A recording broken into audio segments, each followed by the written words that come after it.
most of the personnel that are available on board such ships are the crew.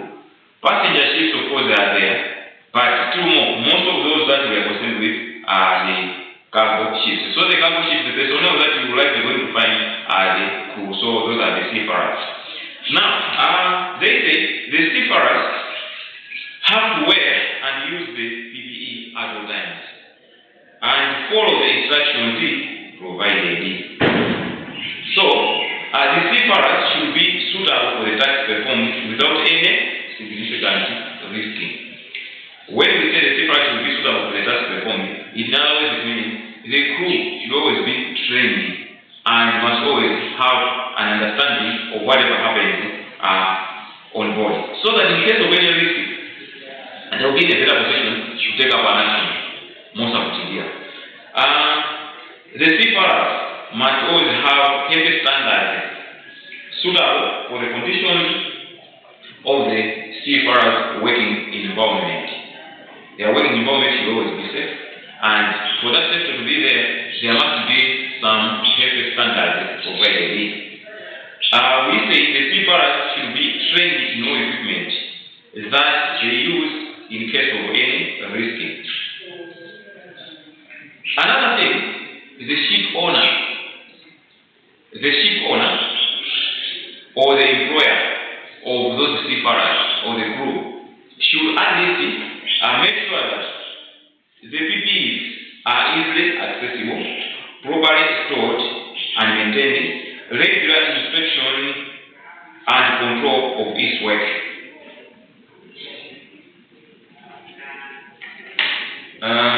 When we are at sea or even in air transportation, there are some equipment that are supposed, it's a must, they just have to be there. One of them is what we call life jackets, right? We have these life jackets. These are part of safety attire. As you see, whether you are in a boat or a steamer or whatever you call it, those ones must always be there. And they say they should always be accessible.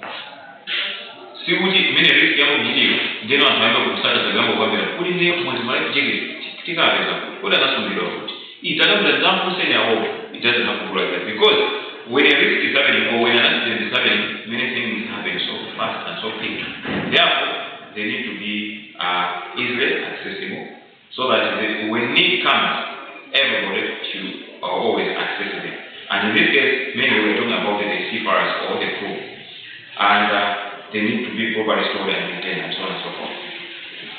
Now, ensuring personal safety on ships. Ensuring personal safety on ships. If you can write that one. I highlighted that one, meaning it is important. Now, the ensuring of personal safety on ships includes individual safety of the crew, as I said already, and it covers issues such as a careful movement around the ship, regular handling of heavy goods, and correct use of safety equipment.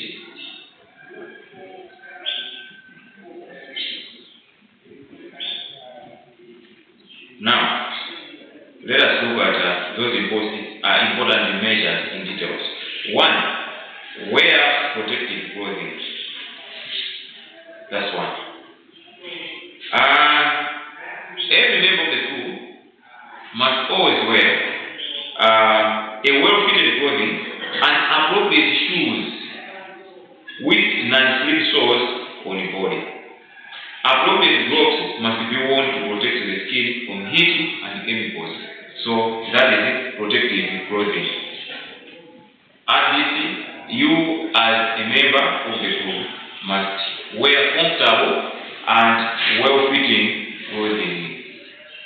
So you are a member of the crew. You are one of those seafarers.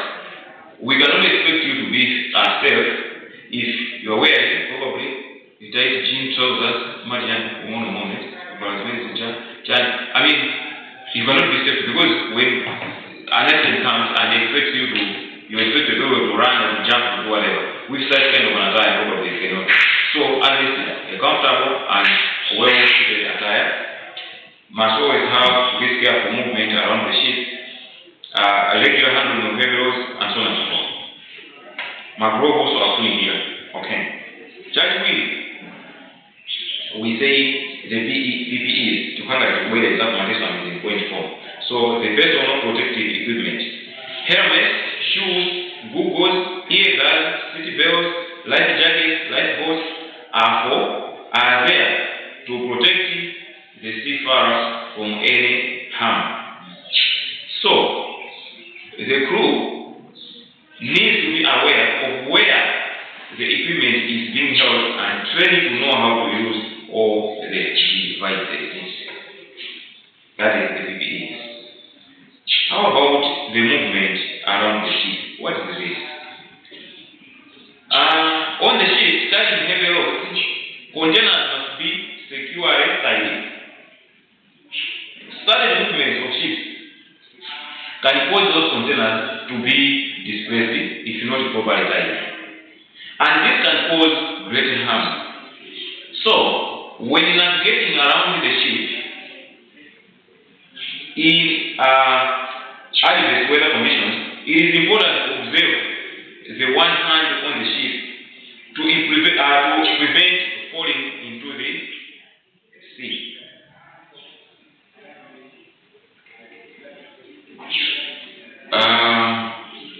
Basically, my ships are how many months of container? Hundreds of them, as they are sailing on the sea. Now, there can be situations where we have adverse weather conditions, where at sea you have tides and all that. Now, when the tides are there, the ship will always keep shaking. Now, this poses a danger to the containers. They can fall, or else they can be displaced at some point. So this displacement can cause a great harm or a great accident to this ship. So, the first thing they say, this container must be tied properly, so that when the vessel is shaking or maybe there are some sudden movements due to adverse weather conditions, and those containers should remain intact in there. But we are also told that the crew should always have routine movements around or routine inspections around the ship while it is in motion or while it is moving, so that at least they should know whether those containers are still intact, or maybe if there are some other movements, they need to notify their superiors or whoever is responsible. This is one way through which security and safety can be maintained. But at the same time, while you are inspecting the vessel, while you are moving around, you have also to make sure that you're also safe to avoid slipping into the water. Because when I'm buying my ship,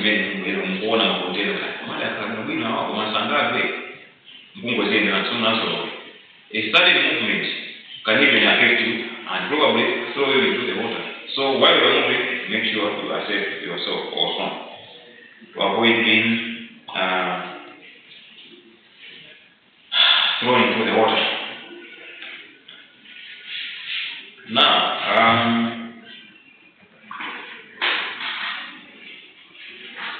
some of the safety equipment that can always save the crew at sea include what? Fire extinguishers, lifeboats, fire and breathing apparatus, emergency medical equipment, distress signals to call for help. These are some of the things that will always help the crew at sea. In the past, many years ago, when people are sailing at sea, one of the signals they used to use to alert others to help them was a gunshot. They used to shoot in the air, and when they shoot in the air, it was a basic standard that all users of maritime facilities were trained or were taught to understand that when you are at sea, you are sailing and you hear a gunshot elsewhere at sea, observe where that gunshot is coming from. there must be an emergency there. So you can always go and see what is happening and probably assist those people in distress. Those are some of the signals. So these such signals are part of the safety equipment for the seafarers or the crew. And of course, we are talking about the lifeboat. There is a tragedy. That tragedy occurred many years ago, but it reminds us the importance of having this safety equipment, including the lifeboat.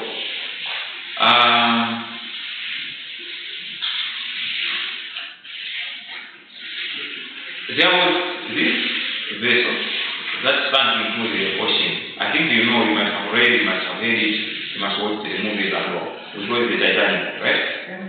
So the story of Titanic, we all know it, but the reason why it became so much tragic and it becomes a tragedy, it is because those people did not have enough lifeboats.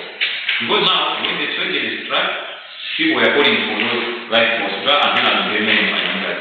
Unfortunately, the lifeboats were very few. I think only 700 people were saved, and over 1,700 people perished. Why? Because the lifeboats were not enough. So it is believed if the lifeboats were enough, the chances are many people would have been saved, many lives would have been saved. Now, hence, this reminds us the importance of having these safety equipment. There is also another measure that is considered to be a safety measure, apart from the equipment that we are talking about here. This is, we call it anchoring. Anchoring.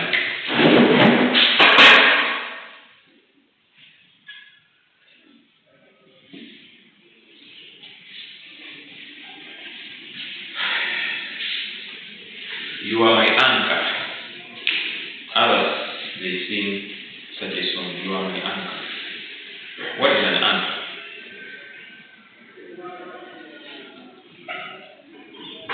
You are my pillar to lean on. You are my source of support. A source of support, a pillar or something to support you. We call that an anchor.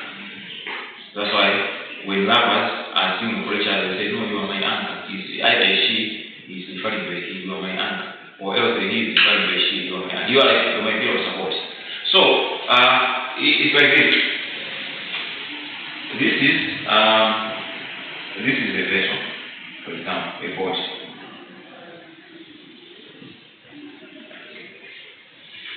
This is a boat, and is at sea. Is at sea. Even any boat, even if you are going, if you get a boat, it's not going to next week. Next month, over or not. We take that stage to say, come on, first you must remember money. The chances are high that this ship can be washed away, can be pushed further into the ocean due to the tide and everything. So, in order for this ship to remain here, there's always what people used to do. They put something like maybe a pole, they plant a pole, then they will tie a rope to this one. So that can help where I run is in the bit of that because and this thing is attached to this anchor. So this pole we call it an anchor. If you go to the beach even Salima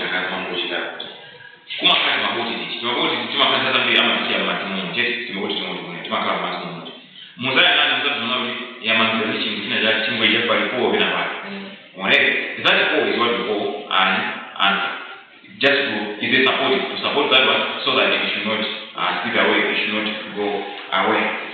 So, another provision of making sure that there is this safety is anchoring. So, anchoring, ropes, chains, fixed anchors, etc. This is the process of mooring the ship or making the ship remain stationary to the dock using those equipment. So, while anchoring goods and cargo, ropes under excessive tension may break and cause have it, before connecting the entire area must always be VLE.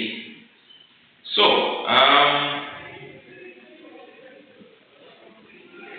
this is safe enough to be there. Just giving you the equipment, I don't think we can say we have ensured the safety. Chingwere zona kuti ino anthu akubisana kumchiro kungagire chiro Mozambique. There is no the Mozambique. They quite fair regard kuti there are some things happening there, kind of war situation. Probably you're aware of this. So you're being sent there to do some operations. And they say, since tomorrow we're going to be called with going to to pass an food. Food and other things. To pass an food. Does that guarantee that you'll be safe there? Where? Why are you thinking there's no guarantee? Is there anything that you're lacking? I've got some Jabuja, Mazi, Mubu, Jabazani, those who know, so Katunga, does that guarantee that you'll be safe today? You people are saying no. Why do you think you will not be safe? What exactly?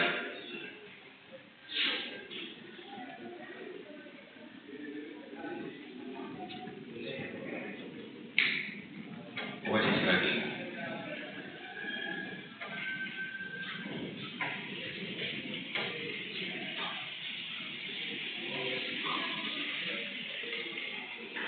Bless. In that case, what exactly?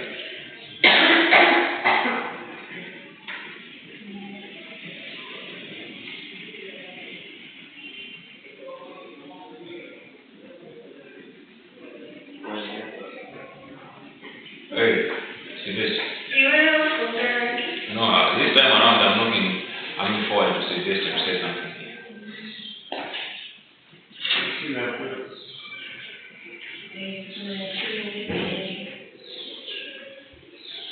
You know, I have another mechanism I want to implement right now, from now on. That is, whoever is more interactive and participative enough, some things including assignments will be probably exempted. At times. Of course it happens that some classes do this, even some colleges also that happens. Because the reason why we write assignments to do what is to make sure that at least we are together in what is happening. So even participatory here is enough. Anyway, so that one I'm not doing now, but I'm considering doing that one. So that at least each one of you should be participating. Because it doesn't mean that if you don't know these things, but you don't want to talk. So, I'm asking, in this country, the government may say we do not have enough nurses in our hospitals. Now they come here and say, you know what, all of you people, we are taking you to hospital. You go there and help patients. Here are the syringes, here are the whatever, medicines and all. You go. Are you going to save lives today? Why are you not going to save lives? Sorry? You're not properly trained. So how about that situation where you are sent to a war zone? I've given you guns and everything, but you are not well trained. Are you going to fight and survive there? No, right? So why were you not people bringing it up? How would you go to Mozambique without training? So some of these things, when I'm asking you, I just want you to always be more interactive and think broader. Your thinking should not be narrow. I always see this when I'm tackling your papers when you write whether it's an assignment or an assessment. Your perspectives are always very narrow. You just go to say what is the procurement? The procurement is the buying and disposing. It ends there.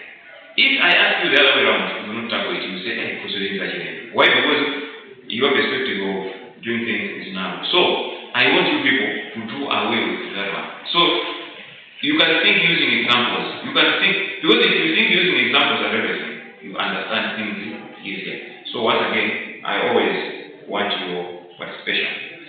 So, safe working environment cannot be created by providing right safety equipment only. Training and seminars should be also conducted so that the crew is familiar and with an understanding of the safety features of the ship. Apart from being given those ones, the crew or the seafarers should always be trained, undergo routine training sessions, and so on and so forth.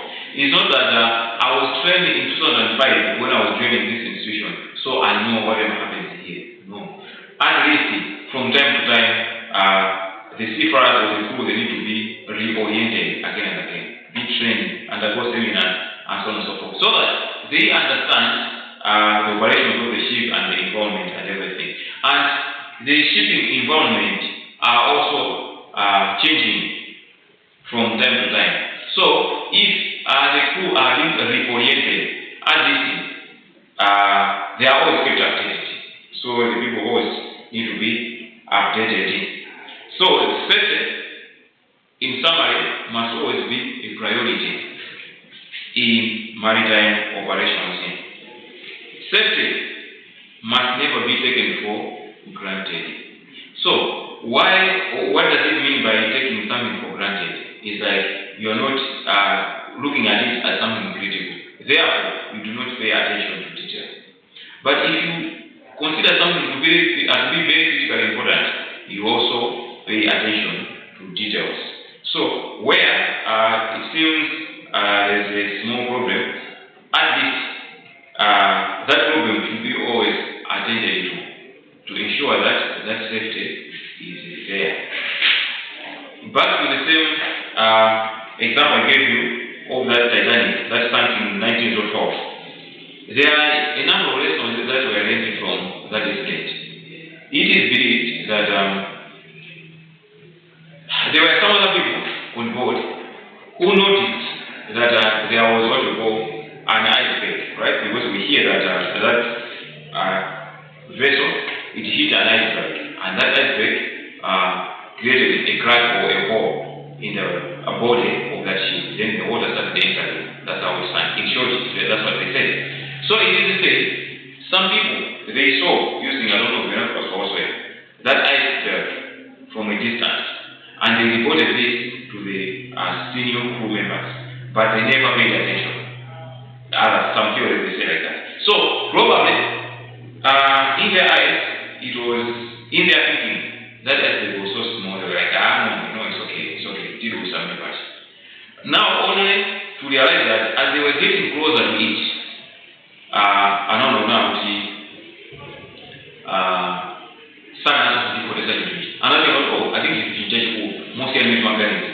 they tried to dodge it, but it was too late. They hit it and the accident occurred. So they never paid attention to it. In other words, security was taken for granted in this regard. Therefore, from that one, a lesson was learned that some of those small things, in as far as the risk is concerned, they don't need to be taken for granted. There is another theory that says there was a fire on that vessel days before its voyage, before the journey. So, after this fire, the engineers and whoever were notified. And of course, they tried to rectify, but the rectification was temporary. And others were like, guys, ship is dying. So others overlooked that problem. They were like, oh, this problem I think is small. It's okay, we can still go. Another reason why they insisted on going was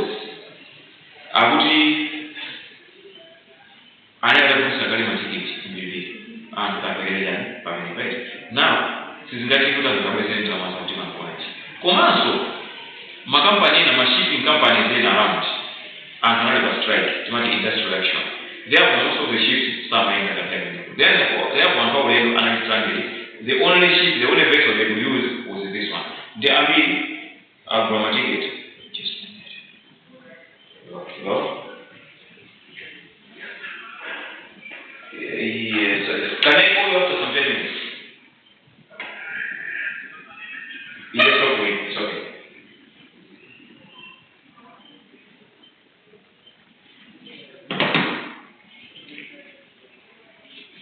Yeah, so in short, these people they prioritize now probably Ndalama, and the brother Matiki, they know the safety aspect was overlooked. Hence the catastrophe. Now when this one hit, now the body was soft due to the fire. It is believed due to the fire that had happened. The body was soft. Now as they were hitting this iceberg, it was easy for the iceberg to break this body and letting water get in.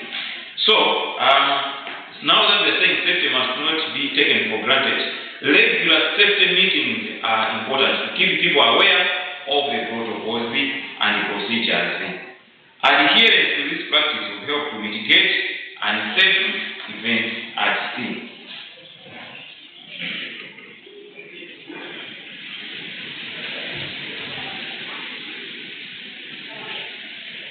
Any questions on that one?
Alright, so as we're proceeding, last time when we were discussing the land reports, we learned that these are the total costs of whether an item or a service as now it is getting into your hand. It includes the price of this item, the selling price, or maybe the buying price, the transportation cost, and those other small costs associated with it up until the time you are getting the sample. The cost, putting them together, they come up with this what we call the landed cost. Now, probably these things that you were importing were raw materials. Now, after importing them, after manufacturing what you wanted to manufacture, it now comes to you to fix a price for this item. How much should you be charging your customers or whoever buys your products? How much should you be charging? So, hello? Yes, ma'am. Yes, talk to me.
Okay, so we are saying, now you have produced whatever you want to produce. Now you want to set a price on how you are going to be selling this one in order for you to make some profits. Now, the process of setting prices for the goods and services of business enterprises, and of course influencing their overall demand, is now what we call pricing. What is pricing? Pricing is a process of setting prices for goods and services of business enterprises and influencing their overall demand. Uganiza zona kuti chinthu ichi chatenge ndiyigulisa 20 kwacha. Now they say it influences the pricing. Now that process influences overall demand. How does pricing influence overall demand of that particular product? What do you think? How? Pricing influence overall demand of the product or the service.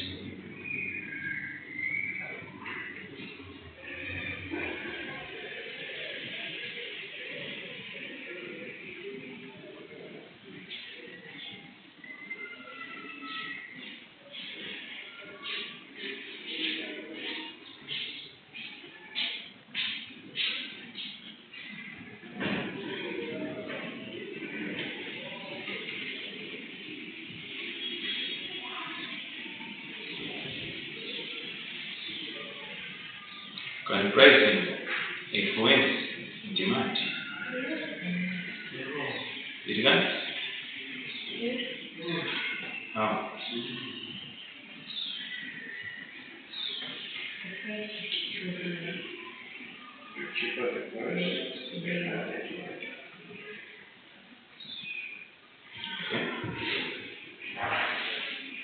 And the other way around.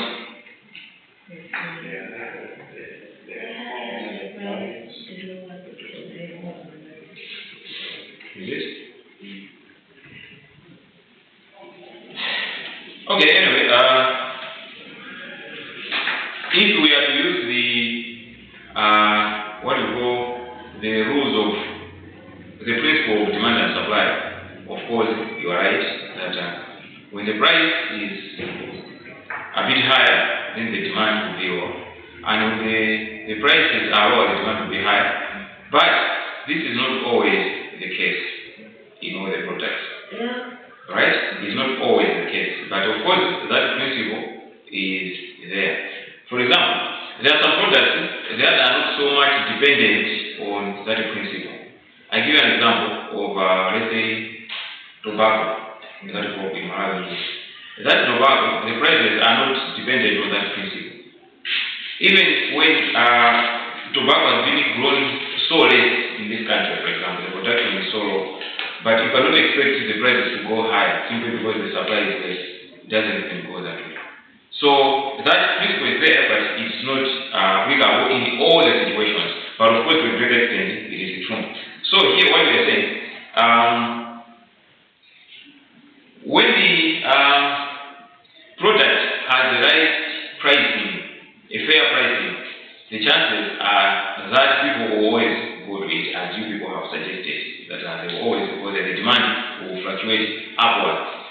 But now, if you adjust your pricing and you adjust them upwards, simply because you see that people are flocking into your product, then what happens is the opposite. People will say, hey, I'm a producer as well, say, as you grow up, then the demand will always go low, and so on and so forth.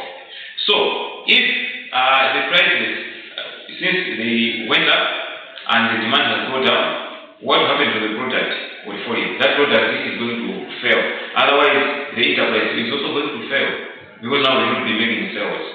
Eventually, your business can die along the way. So this is how the pricing can always influence the demand. It's either making it go high or making it go down. So the pricing decisions, when they are being made, they have to be made considering many factors. One factor is the organizational goals. What are the goals of your organization? Based on that one, then you can come up with the pricing or the price of a particular product. For example, you are introducing a new service on the market. For example, you are introducing a new restaurant. Your goal is to grab the population of the areas in that particular population, that particular market. We have those areas, are those with higher income. So that's what that is. Your goal is, my customers, the phone are zero income. No, higher income. If that is the case, the chances are, whenever you are setting the prices, you will make sure that the prices are in accordance with their level of income. Mind you, for they will always want to job in Mozambique. Standard is cheaper because so they want to maintain their status. It's because of sale now because the market and people are growing Toba they also have Toba. They end up with Toba 100 watts per bottle. And somebody is selling the same Toba 5,000 watts per bottle. These people will still go to that one 5,000 watts. Why? Because the status of their income. So a business owner may say, in any country to Satoma, or Toma Gana, this is one who is a employee, therefore, Toma actually cover 5,000 watts. Is a decision that you are coming up based on your goals, and one of your goals is that of reaching out to the allied population. You can have another goal of saying, no, in a goal, you don't have grab this entire low populated market. Low income population, sorry to say. Low income population. I want to grab it all. So, for me to grab it all, my prices will be a bit lower. And I'll be capitalizing on the economies of scale. Since I'm monitor to market my products to all those people around here, at least I'm not going to go. Or I'm going to do it to your more cheaper but since only black this should go. So you are reaching a pricing decision based on the goal that you have. So this pricing, the process of setting a price, we have types of pricing. Let us quickly look at the types of pricing that is there. Here I was only trying to explain the concept of pricing, including the process of setting the price, whatever that can influence the demand and so on and so forth. Now the types of pricing. Various types of pricing strategies can be well understood from the points given as follows. 1, we have demand pricing. That's the first type. Demand pricing. What is this one? Demand pricing is a pricing strategy where product prices are set as per the demand of customers in the market. So it is also called demand-based pricing or customer-based pricing.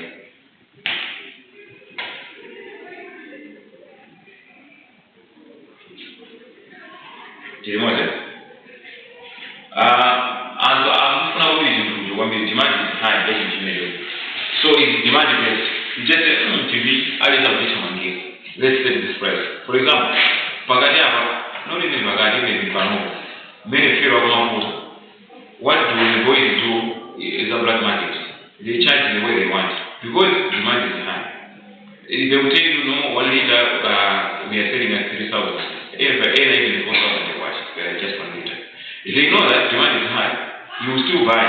If you don't buy, you remain stranded there on the road. So that is demand based. Now, when the demand has gone down, they also adjust the prices downwards because nobody is going to buy their merchandise. Now, then we have another type which is competitive pricing. So competitive pricing is also called a strategy pricing, where competitors basically for deciding prices by competitors base their pricing decisions based on the competition on that market. There are 10, 20 players around in this market offering the same product or the same service.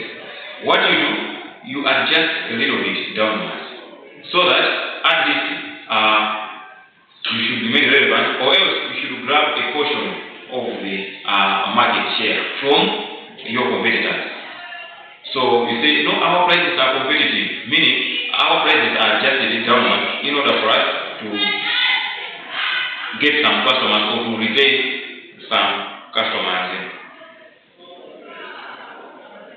Then we have penetrating pricing. That's the third one. Penetrating pricing.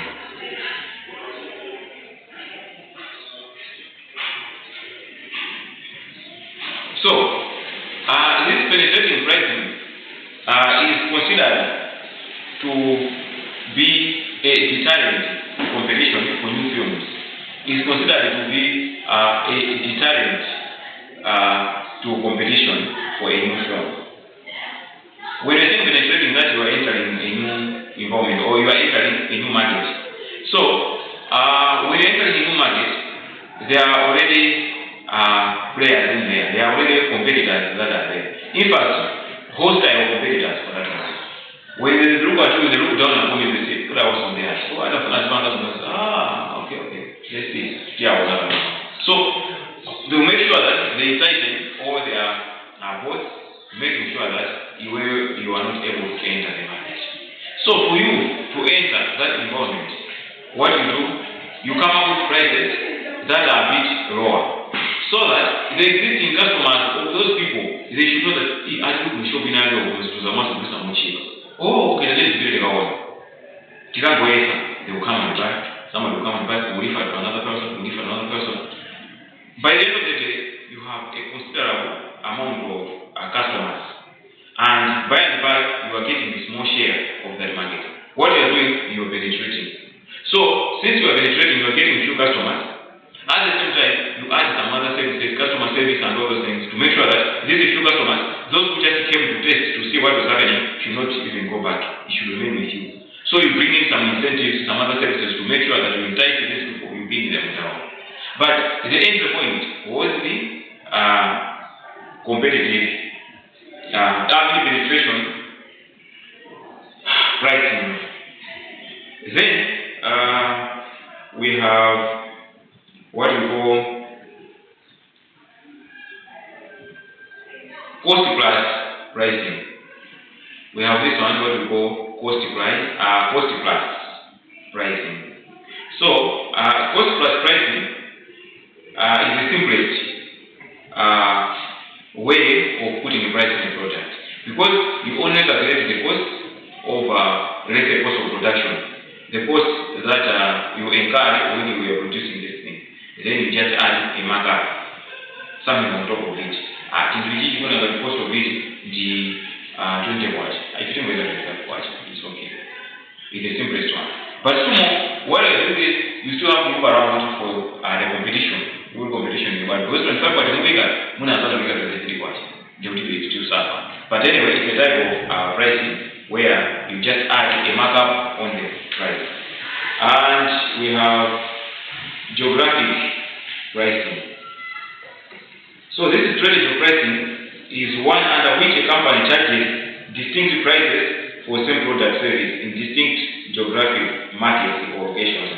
Here, the price of product value changes in geographic location in which it is sold.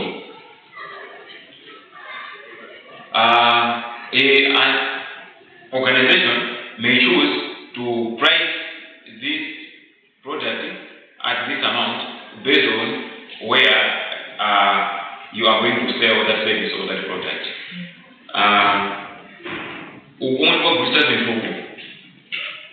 Okay, there are some geographies that are very difficult to reach. And in your government, it takes you a lot of effort and a lot of cost.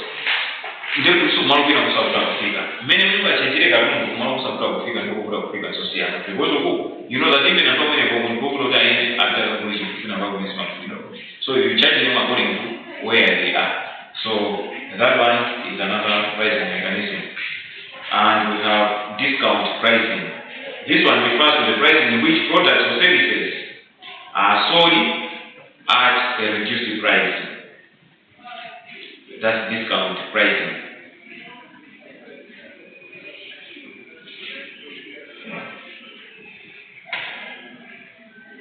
Products or services are sold at reduced prices.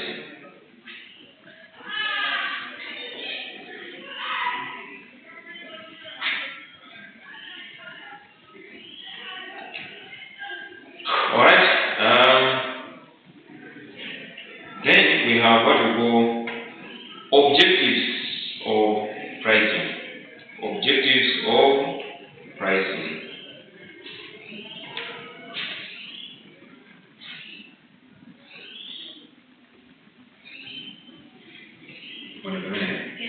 Let's stop there. Objectives of pricing.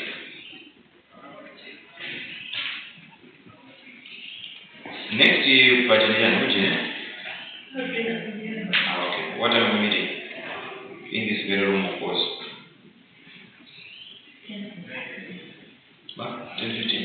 Yeah. Okay.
Hello?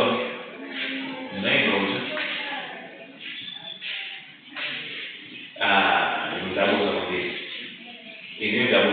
Mfano mbele kama hizi unataka kuuza ni yes mani kumbuka leo akati ya kumse masuala na jamaa tata juzi ndio mimi si okay majira juzi sima kumbuka ndio kumbuka na mimi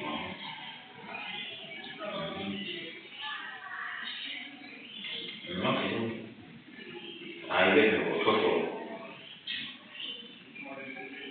pesto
Okay.